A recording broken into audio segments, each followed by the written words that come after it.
Au-delà de sa mission régalienne qui est de réduire considérablement les accidents de circulation, l'ANASER, en collaboration avec le ministère des Transports et des Infrastructures, vient de mettre un nouveau projet en place. Il s'agit de l'installation d'écrans lumineux aux abords des routes. L'initiative qui s'étendra sur l'ensemble du territoire malien voit déjà le jour à Daoudabougou sur l'avenue Loua.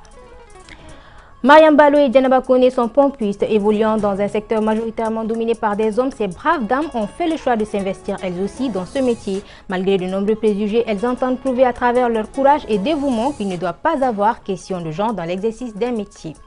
L'international malien Kamori Doumbia a reçu le trophée du plus beau but inscrit lors de la saison 2023-2024 en Ligue 1 française, lors de la traditionnelle cérémonie des trophées de l'Union nationale des footballeurs professionnels, une première pour un footballeur malien. Mesdames et messieurs, bonsoir et bienvenue à tous. L'Agence nationale de la sécurité routière, en collaboration avec le ministère des Transports et des Infrastructures, vient d'installer un panneau à image variable à Daoudabougou sur l'avenue de l'OUA. Il s'agit à travers ces écrans de sensibiliser la population sur le respect du code de la route en véhiculant en temps réel des informations ou actualités des différents ponts afin d'éviter des embouteillages ou accidents de circulation. Au dire des responsables de l'ANASER, l'initiative s'étendra sur l'ensemble du territoire malien. Aïssa Daba et Soumaïla Konari. Les téléphones au volant est un danger. La sécurité routière est l'affaire de tous. Voilà des messages de sensibilisation que véhiculent les nouveaux panneaux de l'ANASER dans les soucis de la sécurisation de la population. Ces nouveaux équipements de préservation de la sécurité des usagers est un appui du ministère des Transports et des Infrastructures. Ils donnent également des informations en temps réel, alertant d'un danger. Ces panneaux donnent des messages à temps réel. Par exemple, s'il y a un accident vers le premier pont et que le trafic n'est pas facile, donc les panneaux peuvent émettre un message pour informer les usagers qui veulent aller vers le premier pont, afin qu'ils puissent changer, n'est-ce pas, d'axe. C'est un panneau aussi, n'est-ce pas, qui informe, ça sensibilise, ça donne des messages de sensibilisation comme vous le voyez, peut-être des messages comme, n'est-ce pas, la sécurité routière est l'affaire de tous, ou bien que le téléphone au volant, n'est-ce pas, est un danger. Sur ces panneaux, à travers les messages qu'il émet, est très important par rapport, n'est-ce pas, à la sécurité des usagers. Installés depuis quelques jours à Bamako sur l'avenue Loua, les panneaux fournissent des explications au dire des initiateurs. Une information confirmée par les usagers qui saluent à juste titre l'implantation de ces panneaux. Bon, je crois que c'est une très belle initiative puisque ça évite des embouteillages et même s'il y a certains accidents créés sur les ponts, ça informe les passagers. Donc moi je crois que c'est quelque chose, c'est une très belle initiative. Voilà. Bon, le concept de dévier les usagers ou les diriger sur une autre route lorsqu'il y a un accident est très intéressant et il vient à point nommé. Cette initiative est vraiment salutaire. Moi, je demande à tout le monde d'être prudent sur la route et d'être attentif à ces messages qui peuvent nous protéger sur ces voies. Créer la fluidité sur les voies en toute sécurité est l'objectif de ces panneaux. C'est pourquoi d'autres du genre sont attendus dans la ville de Bamako et dans certaines capitales régionales.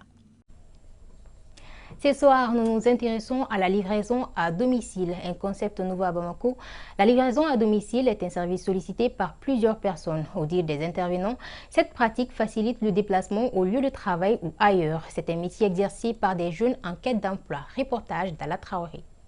Souvent, je fais des commandes sur Internet et je me fais livrer à la maison. Ça se passe très bien parce que ça nous permet d'économiser du temps pour pouvoir faire d'autres activités. C'est d'ailleurs pour tous ces multiples avantages et conforts que la livraison à domicile à Bamako est sollicitée.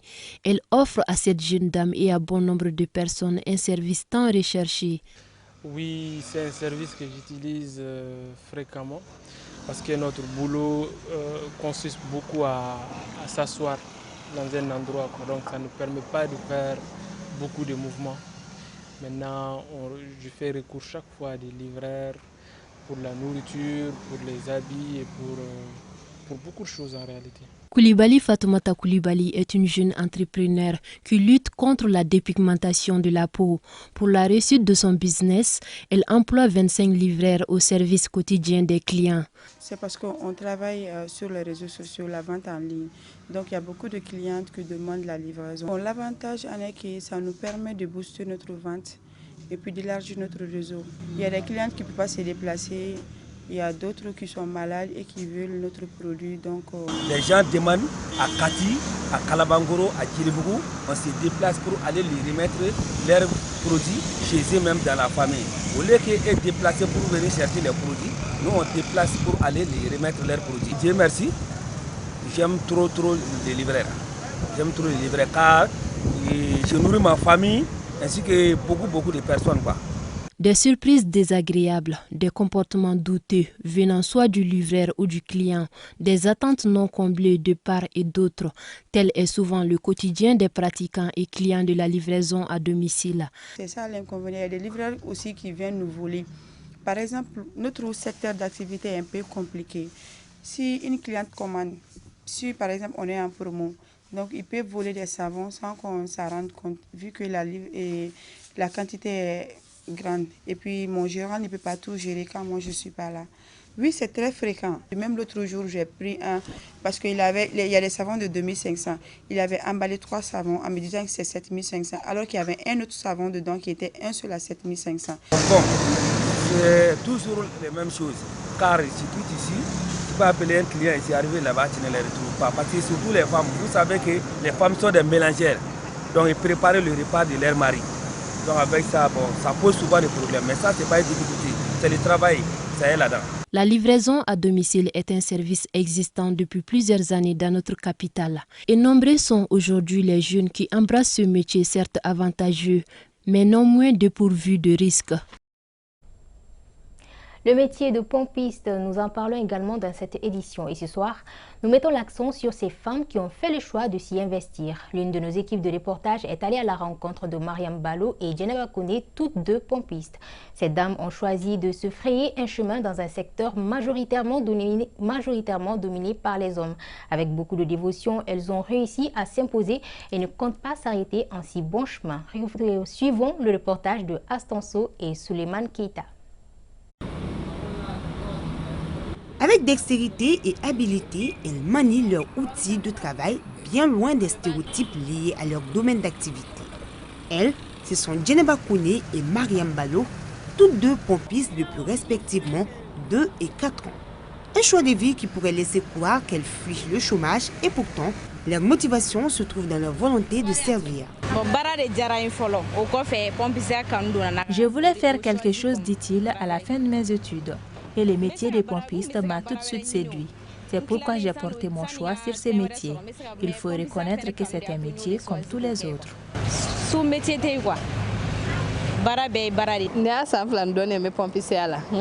J'ai débuté cette activité de pompiste il y a de cela 2 ans. C'est un métier qui me passionnait énormément.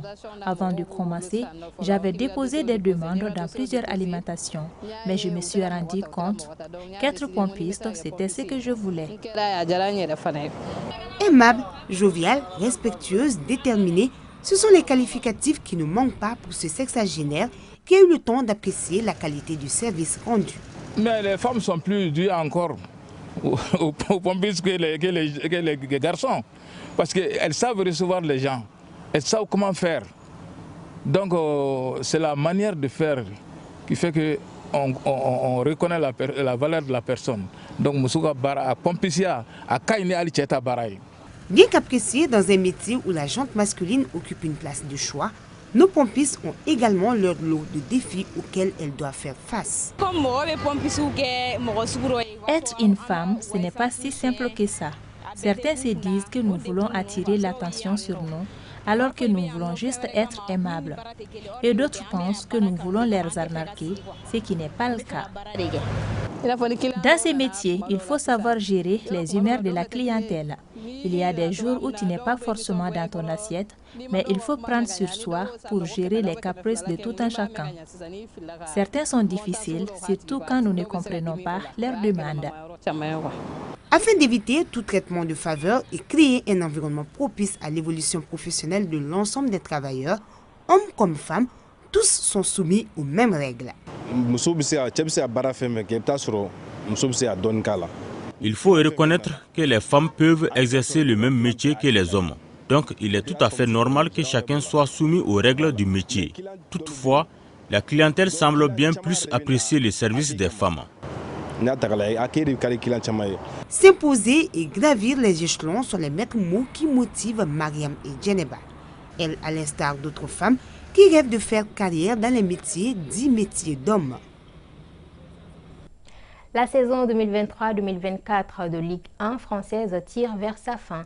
Notre compatriote, l'international Kamori Doumbia, a remporté le trophée du plus beau but de la saison avec son club Brest. C'est la première fois qu'un Malien soit distingué de la sorte. Sidagat Sissi. C'est le blé, debout comme un seul homme, applaudit le geste de Kamori. 5 mois plus tard, l'Union des footballeurs professionnels, INFP, désigne ce but comme étant le plus beau de la saison 2023-2024. Moi aussi, je les regarde tous les jours, la vidéo.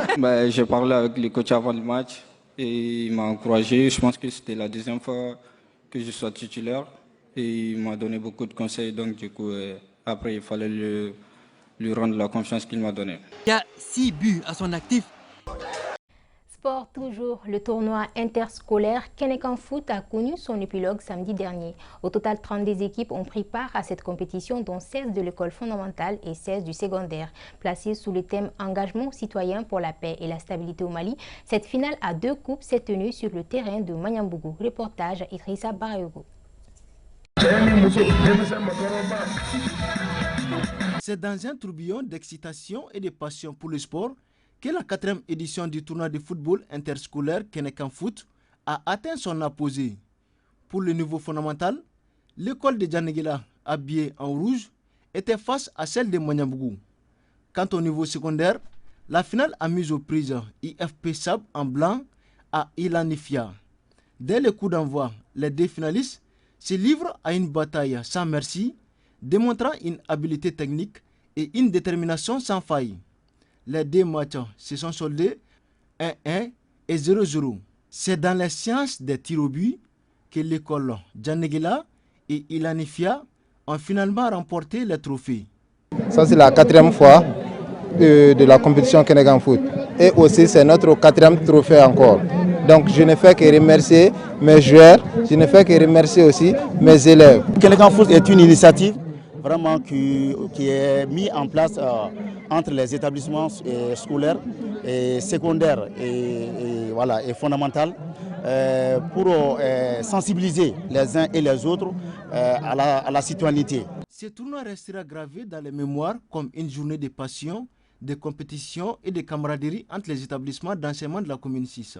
Le sport, c'est un facteur de cohésion, de l'attente, la paix et surtout le brassage entre les écoles. Donc nous, en tant que les éducateurs, surtout particulièrement en tant que la chargée au sport au sein de l'académie, le sport c'est notre affaire, c'est notre préoccupation. Surtout le Kenekan Foot, c'est une 4e édition. Notre souhait est que ça ne soit pas une dernière. Les équipes vaincues ont reçu du thé ainsi que des enveloppes symboliques. Les vainqueurs ont également reçu des récompenses composées du thé, des trophées et des enveloppes symboliques. Vivement la prochaine édition. Voilà, ainsi prend fin cette édition. Merci de votre attention. Le journal Kibarou, c'est tout à l'heure avec Mariam Diallo. Je vous retrouve demain, même heure, même plateau.